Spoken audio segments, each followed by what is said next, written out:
जो सदस्य रहे वो ईमानदारी से रहे, कुछ काम करे उसके हिसाब से। एक और चीज आपसे शायद पूछा गया था कि जो इसकी लीडरशिप काउंसिल बन रही है उसका टेन्योर क्या होना चाहिए। अध्यक्ष के लिए तो 1 साल पर सहमति बनाई गई है, लेकिन जो लीडरशिप काउंसिल है उसका टेन्योर लोग हो सकता है 2 साल, उस पर सबकी सहमति है 2 रखा जाए या उसको, उसमें कोई बहुत विवाद है। 2 साल ठीक है, क्योंकि अध्यक्ष बदल जाएंगे, लेकिन जो कमेटी होगी उसको 2 अध्यक्षों के साथ काम करने का अवसर रहेगा। इस पर सबकी सहमति है। राइट टू रिकॉल एक बड़ा मुद्दा है, इस पर जनरली हर जगह से हाँ भैया बहुत अच्छा है, ये तो होना ही चाहिए, अलग दिख रहा है।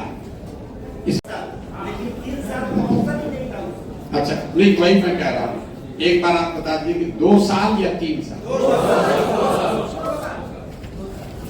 1 करोड़ लोगों की सदस्यता को 2 साल में रिन्यू करने में भी 6 महीना लगता है।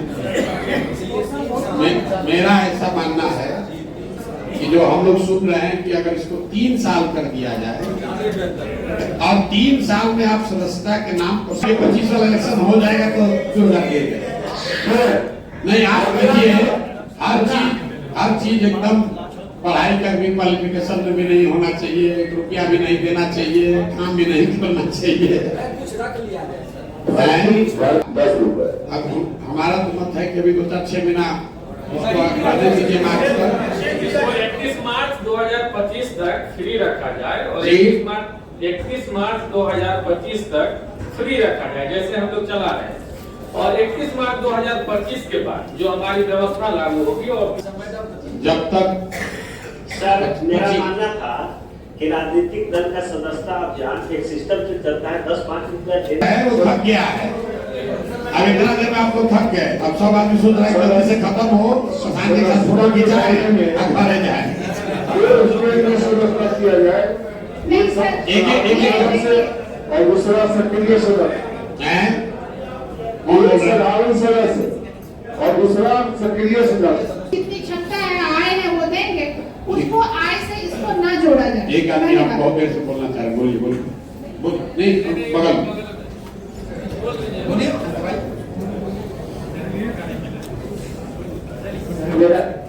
संयोजक संविधान सभा सहरसा, चिकित्सकों के सदस्य आप जानते हैं, तो सिर्फ इसके बारे में बताऊं, सदस्यता के बारे में या और कुछ बताऊं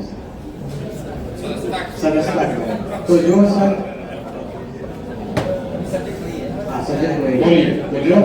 ये हमारे क्लासमेट है साइंस कॉलेज में, इसीलिए दूसरा हटाया भी है। Sir I am very much privilege कि आप ना ठीक है, हमारे मतलब क्लासमेट नहीं, बैचमेट है, सेक्शन बी में थे हम। बोलिए डॉक्टर सर।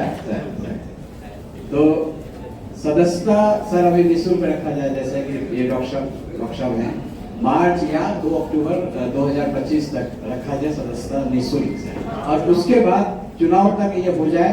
ज्यादा से ज्यादा संख्या में लोग हम लोग से थे, बहुत ज्यादा हम लोग को फंड भी नहीं आ सकेगा, ज्यादा से ज्यादा लोग जुड़ जाएंगे तो हम ज्यादा से ज्यादा लोगों तक पहुंच सकेंगे। उसके बजाय एक पॉइंट और है, दल का चुनाव चिन्ह के बारे में जो मैंने पूछा, चुनाव चिन्ह पर अभी हम आ रहे हैं। दल की सदस्यता शुल्कों के बाहर जाने के लिए पैसा उसका इंतजाम किया जी। वो 2 तारीख के बाद बंद हो जाएगा। ठीक बात की बात है, मतलब संस्थापक सदस्य जो हैं वो बनने बंद हो जाएंगे अब 2 तारीख से। 2 तारीख के बाद आप अब इसके प्राथमिक सदस्य बनिएगा, आप इसके संस्थापक सदस्य नहीं बन सकते हैं। जो जिसको बनना है 2 तारीख से पहले बन जाएगा। तो इसकी आपका वाला 19 करोड़ कहता है कि आप बना लिए प्राथमिक सदस्य, आप टोटल वोट ही नहीं आया 19 करोड़। अब बताइए, आप प्रचार प्रसार संगठन अमित शाह मोदी सब जोड़ दीजिए। अरे भाई जितना सदस्य अगर उसने अपना वोट दे दिया होता तो भी बेड़ा पार था। वो खाली कागज काला करना है। इसलिए मुझे ऐसा लगता है कि हम लोग दूसरे दलों की का कॉपी न करें। और ये तो अभी जो लोग जुड़ रहे हैं इनका रिन्यूअल आएगा 3 वर्ष में, इनको भी 100 रुपया देना पड़ेगा, छोड़ दें। और हम लोग अगर बढ़िया व्यवस्था उनको करके देंगे तो आशा रखेंगे कि उसकी दशा ये रहेगी कि 100 रुपया वो देगा नहीं, मतलब उसको राशन कार्ड में 1500 रुपया लग रहा हो, बंद हो जाएगा तो 100 रुपया खुशी खुशी देगा। तो अभी इसको बिहार जो सदस्य रहे वो ईमानदारी से रहे, कुछ काम करे उसके हिसाब से। एक और चीज आपसे शायद पूछा गया था कि जो इसकी लीडरशिप काउंसिल बन रही है उसका टेन्योर क्या होना चाहिए। अध्यक्ष के लिए तो 1 साल पर सहमति बनाई गई है, लेकिन जो लीडरशिप काउंसिल है उसका टेन्योर लोगों से पूछा गया 2 साल, उस पर सबकी सहमति है 2 रखा जाए या उसमें कोई बहुत विवाद है? 2 साल ठीक है, क्योंकि अध्यक्ष बदल जाएंगे, लेकिन जो कमेटी होगी उसको 2 अध्यक्षों के साथ काम करने का अवसर रहेगा। इस पर सबकी सहमति है। राइट टू रिकॉल एक बड़ा मुद्दा है, इस पर जनरली हर जगह से हाँ भैया बहुत अच्छा है, ये तो होना ही चाहिए, अलग दिख रहा है। इसमें एक जो दिक्कत है कि संविधान के प्रावधान के अनुसार ये नहीं है, तो उसका लॉयर लोग बता रहे भैया अच्छा एफिडेविट वगैरह लिया जाएगा, वो विषय नहीं है। विषय ये है कि आपसे पूछा गया कितने लोग राइट टू रिकॉल को इनिशिएट कर सकते हैं, कितने, वो आपसे पूछा गया था नहीं, दो उसका बात है कि आपके खिलाफ अविश्वास प्रस्ताव लाने के लिए कितने लोग चाहिए, और दल ये प्रतिबंधित आपको आदेश लेकिन आपको छोड़ना ही है उसके लिए, दोनों का आपका मत क्या है उसको बताइए। यही चीज तो सर ग्राम पंचायत में भी है ना सर, ग्राम पंचायत में भी तो यही चीज है, 1/3 और 2/3 इसी को रख लिया जाए। निवेदन के लिए 1/5 और हटाने के लिए 50%। 1/3 एकदम साइंटिफिक चीज है, क्योंकि निवेदन के लिए अगर हम बहुत ज्यादा लोगों का आवेदन लेंगे तो निवेदन ही नहीं होगा, लेकिन डिसीजन 50% ज्यादा कैसे, मान लीजिए कि संस्थापक सदस्य ऑन एन एवरेज एक प्रखंड में 5000 हुए मोटे तौर पर, एक विधानसभा में 10,000 आदमी हुआ, क्योंकि पब्लिक से नहीं किया जा रहा है, सिर्फ 10 राज्य के सदस्यों को ये अधिकार है। संस्थापक वर्ड नहीं आएगा तो सदस्य वर्ड आएगा, तो जो 10 राज्य का सदस्य वही इनिशिएट कर सकता है। मान लीजिए कि विधानसभा में 10,000 लोग हैं, तो अगर आप 1/5 कर दीजिएगा तो हर 6 महीना पे वो ले आएगा। 1/3 रखिए और 2/3 के बजाय 50% रखा जाए, मोर देन 50%, वही 51%। इसमें किसी को भारी ऑब्जेक्शन है तो बता दीजिए, ठीक है ना? इसका कम से कम 60% रखिए।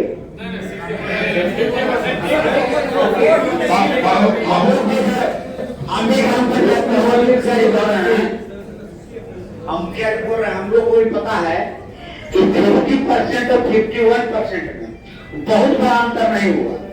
किसी कोई पद पर अगर बहाल है तो उसको हटाने के लिए कम से कम 3 व्यक्ति जरूर चाहिए, जो वर्तमान है उससे अधिक व्यक्ति चाहिए। एक व्यक्ति हो जाने से उसकी सदस्यता नहीं समाप्त होनी चाहिए, यानी कम से कम 60% 10% व्यक्ति हमें समर्थन से विरोध कर रहे हैं, तब उसे किसी को हटाते हैं। ये मेरा सुझाव। इसमें जो लॉयर्स हैं बैठे हुए कानूनविद लोग, अगर आप सुझाव दें 51 रखा जाए कि 2/3 रखा जाए? 51% बताएं जो कानून इसको 51% रखें, 2/3 रखें, 1% डालोगे वही 1% में क्यों? मतलब मैनिपुलेट कोई न कर पाए, ये आपकी सभा से आया। अगर इससे आप कोई भिन्न राय रखते हैं तो वो बताइए। संजय जी खड़े हैं, एक मिनट संजय जी को। हेलो सर, हम लोगों ने जो भी समझ किया है, इसमें जो भी बात हम लोगों ने समझाया रिकॉल के लिए, तो उसमें लोगों ने इसमें 67% के पक्ष में ज्यादातर लोगों ने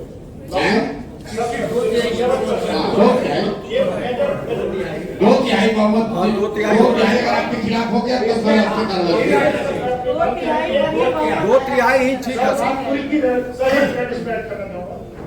इसका लक्ष्य है कि हम ऐसे लोगों को कंबाइन करें जो सही में डेमोक्रेटिक वैल्यू के नहीं है या हमारे सोच के नहीं है। तो इस सोच पर भी नियंत्रण रखना होगा। जो लोग वापस बुलाना चाहते हैं उनके सोच को भी मैनिपुलेट न किया जाए, इसको मैं ये ठीक बात है। तो मेजोरिटी आया है 1/3 इनिशिएट करने के लिए, 2/3 उसको निर्णय इसको रखा जाए, 2/3 फिजिकल वोट होना चाहिए। प्रेजेंट एंड वोटिंग है, ये ध्यान रखिएगा। वो ठीक कर यहाँ पंचायत में पूरा इलेक्शन नहीं हो रहा है इसी नाम पर।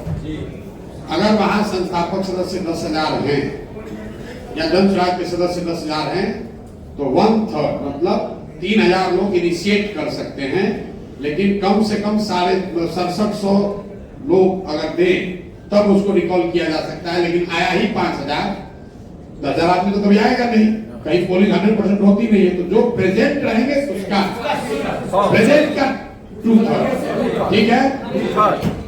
मतलब प्रेजेंट एंड वोटिंग इसको चूंकि लीगल प्रोसेस यहाँ पटना माननीय पटना उच्च न्यायालय के संवैधानिक मामलों की शिक्षा के बसंत चौधरी जी इनका नहीं बात तो रहे हैं present and voting 1/3 to initiate के लिए एक साथ मिलकर एक तिहाई लोग फर्जी वैसे भर के नहीं, एक जगह एक तिहाई लोग जमा हो, कोरम पूरा किया जाए। कोरम नहीं, कोरम को लेकर अभी जो 30% होता है, कोरम भी होना चाहिए। नहीं, कोरम तो होगा ही होगा। सदन ये सदन इस बात से जरूर अवगत हो रहे कि हम लोग चाहे कोई भी प्रावधान बनाए, क्योंकि मामला चुनाव आयोग में पास होने का भी सब्जेक्ट रहेगा।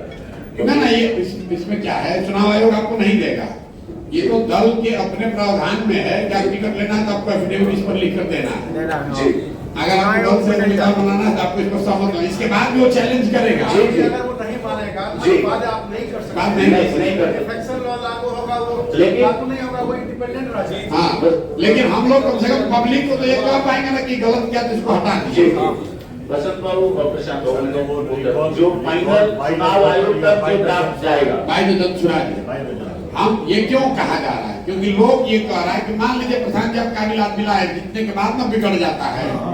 हम लोग अपनी जिम्मेवारी से ये कहेंगे कि हम कम से कम जन स्वराज परिवार से एक तरह से सामाजिक तौर पे उसको मतलब बहिष्कार जोड़ दिया जाए कि जो रिक्विजिशन करेंगे 1/3 या जो भी रिक्विजिशन करेंगे उनको कारण भी बताना, उनको बताना पड़ेगा कि किस कारण से हमारा इस पर अविश्वास हो रहा है और उस पर एक बहस भी होनी चाहिए। मेरा ऐसा मानना है ये बना देने से थोड़ा सा एक दबाव जनप्रतिनिधियों पर। अरे देखिए, मान लीजिए कि आपको उसमें लिख दिया गया कि आप चुने हुए प्रतिनिधि हैं तो अपने घर के लोगों को वहां अपने क्षेत्र में ठेका नहीं दीजिएगा, लागू हो जाएगा आप पर भी। अभी कॉन्फ्लिक्ट ऑफ इंटरेस्ट जहां इस तरह अगर आप सही माहौल कोई व्यवस्था बना रहे हैं, अभी क्या है, आप विधायक जी बने, विधायक जी का भाई वहां पर ठेकेदार हो गया, आईएमपी फंड एमएलए फंड वही लूट रहा है, उसको भी लोग भाया मीडिया करेगा, दूसरे के नाम को कर लेगा। लेकिन ये आचार संहिता में इस तरह के प्रावधान हम आपसे साझा करेंगे, होना चाहिए कि नहीं होना चाहिए।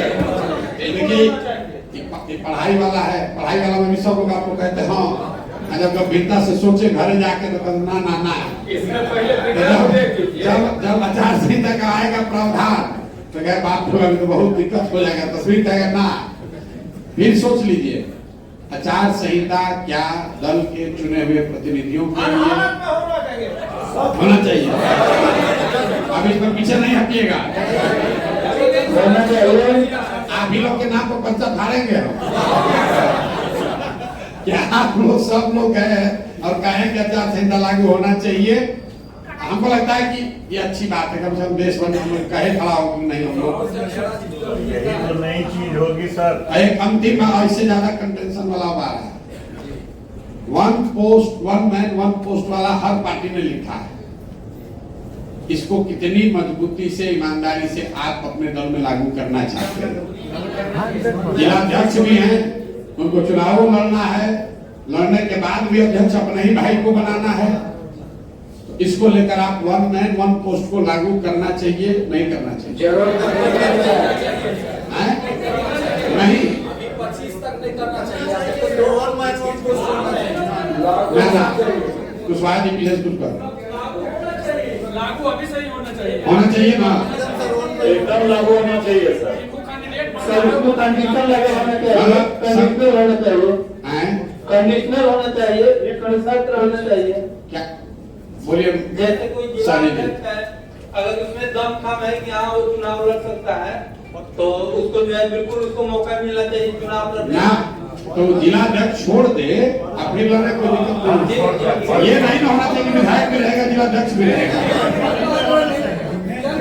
1 पोस्ट 1 मैन 1 पोस्ट लागू कर दिया जाए 100%। बिफोर नॉमिनेशन वो अपना पद रिजाइन कर सकते। बिफोर नॉमिनेशन नहीं, जैसे आप जिस दिन संभावित प्रत्याशी के लिस्ट में आना चाहिएगा, क्योंकि हम लोग पहले 1 साल पहले घोषित करेंगे, उस दिन आपको अपना वो पद छोड़ना पड़ेगा। मतलब संभावित प्रत्याशी नहीं होगा, ठीक है?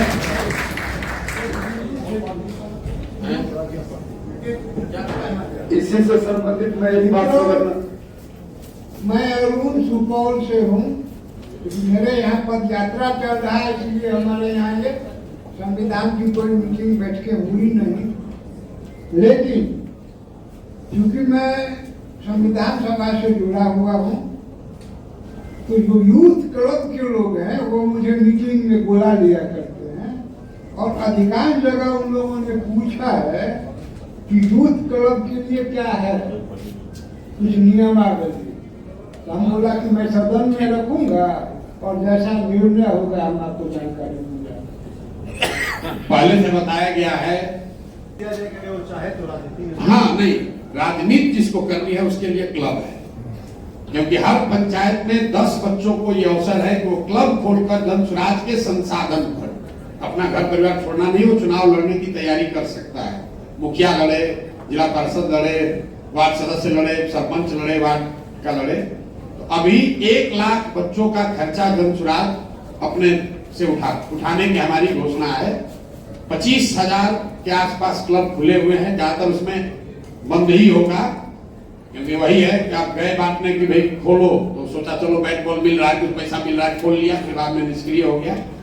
लेकिन हम लोग का अपना मानना है कि 1 लाख बच्चों को अगर अवसर दिया जाए तो हर पंचायत में औसतन 10 लोगों को, तो 10 में 1-2 अच्छे लड़के जरूर मिल जाएंगे। जो मिल जाएंगे उनको पंचायती राज के चुनाव लड़ने में जन स्वराज की ओर से मदद प्रशिक्षण जो है वो आगे दिया जाएगा। पहला ये। लेकिन जो यूथ क्लब चलाया है वो संस्थापक सदस्य है, उसको वोटिंग का अधिकार है। मंच पर भी आप आइएगा 2 तारीख को, तो जैसे आपको जगह मिलेगी वैसे उनको भी जगह मिलेगी, क्योंकि वो लड़के नीचे बहुत मेहनत कर रहे हैं, घर घर पहुंचा रहे हैं। आप लोग कह रहे हैं युवा में बड़ा जोश है, तो जोश आने में उन लड़कों का भी बहुत योगदान है। कई बार जब राजनीतिक लोग बैठते सोचते हम ही हैं, या आग तब है जब वो नीचे से आग लग गई है, तब आप में से कई लोग आए हैं। आपका बहुत सम्मान है, लेकिन आप देख समझ कर आए हैं कि अब जन स्वराज का कुछ बन रहा है, भैया चर्चा बढ़ रहा है। तो चर्चा बढ़ाने में उन लड़कों का योगदान है। तो आपकी हमारी जिम्मेवारी है, मैं आपसे आग्रह भी करूंगा, जब ये लड़के मिले तो उनको आप मतलब मानवता के हिसाब से भी, और आपकी जिम्मेवारी भी है कि जन स्वराज में सीनियर सदस्य होने के नाते उनसे बेहतर तरीके से पेश आइए। वाहिनी और जन स्वराज ये 2 विंग है, जिसमें करीब क्लब में तो करीब 1 लाख से ज्यादा लोग हैं, लेकिन वाहिनी में तो फुल टाइम सबसे ज्यादा ऊपर जो हमारी नजर में है वो वाहिनी है, जिन्होंने अपना जीवन एक तरह से दे दिया है। कई लड़के हैं 2-2 साल से कैंप ही में रह रहे हैं, घर नहीं गए। 2,500-3 हजार लड़के हो गए हैं। जब हम चलना शुरू किए तो 40 लोग थे ऐसे, अभी 2,500 लड़के ऐसे हैं। 20 कैंप लगा हुआ है पूरे बिहार में, जहाँ हम अब नहीं वहां रहते तो भी वो लड़के घूम रहे हैं। वाहिनी के लोग, उनका इज्जत प्रतिष्ठा होना चाहिए। कई बार आपको दिखेगा तो ऐसे ही लगेगा कि तो नौकर टाइप लड़का दिख रहा है, लेकिन पढ़े लिखे लड़के हैं, होशियार है, वो आपके साथ रहे। और क्लब के लड़के सदस्य दोनों ही संस्थापक सदस्य हैं, उनको वोटिंग का अधिकार है। जन स्वराज का जहां भी कार्यक्रम होगा उनको वो जगह ईमानदारी से हम लोग को देनी चाहिए। संविधान में वर्णित होना, हाँ लिखा जाएगा, वर्णित होगा ही होगा, नहीं का सवाल नहीं। आप नहीं कीजिएगा तब भी करेंगे। ये तो मेरा पर्सनल ऑब्लिगेशन है उनके प्रति, को करना ही है। और कोई अगर आपकी कोई समस्या, कोई और बड़ी बात आपने सुनी जो हमने एड्रेस नहीं की? एक बिंदु सर, एक बिंदु मैं रखना चाहता हूँ सर, कि किसी भी स्तर पर, चाहे स्थानीय निकाय हो या फिर एमपी एमएलए का चुनाव हो या फिर अधिकतम उनको 2 बार ही मौका मिलना चाहिए। ऐसा देखा गया कि 55-66 बार विधायक 2 वाली बात अभी थोड़ा ज्यादा रेडिकल हो जाएगी। एक परिवार से एक, उस पर मैं अभी सवाल अभी आ रहा हूँ। एक पद, एक व्यक्ति एक पद, उसके बाद एक परिवार से एक। मेरा दूसरा प्रश्न है, अधिकतम 2 बार ही प्रतिनिधित्व का मौका मिलना चाहिए। वो हम समझ रहे हैं, लेकिन वो सिस्टम अभी इंडियन डेमोक्रेसी में एक्सेप्टेबल इतना नहीं होगी। पार्टी में ये लागू किया जाएगा कि अगर आप, तो ऑलरेडी जो अध्यक्ष बने उनको रोटेट किया जा रहा है। यहाँ वीर महतो जी बैठे हुए हैं, शंकर जी हैं, इन लोग को रोटेट किया जा रहा है कि एक जिम्मेवारी से हट के दूसरे जगह जा रहे हैं। तो 2 वाला टर्म जो आपका है वो पार्टी में कई चीजें हम लोग को अपने पार्टी में लाना पड़ेगा, ताकि समाज में, राजनीतिक गलियारे में धीरे धीरे लोग यूज्ड हो। एक परिवार से एक ही आदमी को मिलना चाहिए मौका। इस पर क्या राय है आपकी? बिल्कुल ठीक है, इसको तो सही बात है। कालों के दबाव नहीं बनाइएगा ना, कालों के दबाव नहीं बनाइएगा।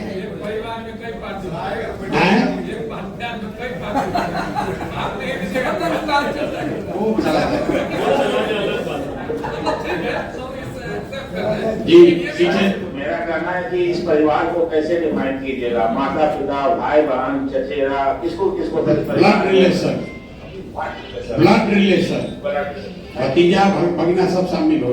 भगना नहीं हो, भतीजा सब शामिल है। Thank you sir. अभी तो इतना नीतीश कुमार वंशावली बनाया, आपको पता नहीं चला परिवार क्या है। वंशावली बनवा के भाई बहन में झगड़ा लगवा दिया। मेरा एक अधिवेशन को लेकर था जी, कि अधिवेशन, प्रणब बोल रहे हैं मुंगेर से जी, अधिवेशन 1 वर्ष, 2 वर्ष या 3 वर्ष, यह तय होना आवश्यक नहीं। अधिवेशन तो हर साल होना चाहिए।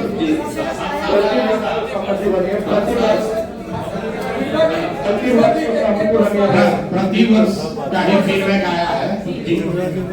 एक डेट वाला बहुत कॉमन प्रश्न आ रहा है। एक डेट वाला था कि 2 अक्टूबर अभी जो बन रही है, उसके बाद कार्यकारिणी का चुनाव संपन्न होनी चाहिए या पहले होनी चाहिए? ये भी एक प्रश्न नहीं। अब देखिए, कुछ जो प्रैक्टिकलिटी है उसको समझिए। हम लोगों ने ये कहा था कि जो लोग चुनाव लड़ना चाहते हैं उनको चुनाव लड़ाया जाएगा, 2 से पहले अनाउंस कर दिया जाएगा। लीडरशिप काउंसिल के लिए 6000 लोग फार्म भर दिए हैं। 6000 लोगों ने फार्म भरा है जो स्टेट का लीडरशिप चाहता है, और हर आदमी को 5-5 हजार प्रस्तावक बनाना है। अब हो गया 30 लाख। अगर 30 लाख आदमी का उसको चेक भी करना है, तो जो चुनाव समिति है 7 लोगों की, वो हाथ उठा के 30 लाख आदमी का तो रूम भर गया है, लोग भर के वहां से ला के डाल रहा है। इसलिए ये तय किया गया कि 3 महीने में यह साइकिल हम लोग हमेशा रखें आगे के लिए भी, कि 2 अक्टूबर को स्थापना दिवस तो बनेगा, इसी पर अधिवेशन वार्षिक हो, और 14 जनवरी हम लोग मानते हैं बढ़िया दिन। तो 3 महीने मतलब 2 अक्टूबर से लेकर दिसंबर तक इलेक्शन चले, और 15 जनवरी को रिजल्ट उसका घोषित किया जाए, ताकि इसमें एकरूपता रहे आगे भी।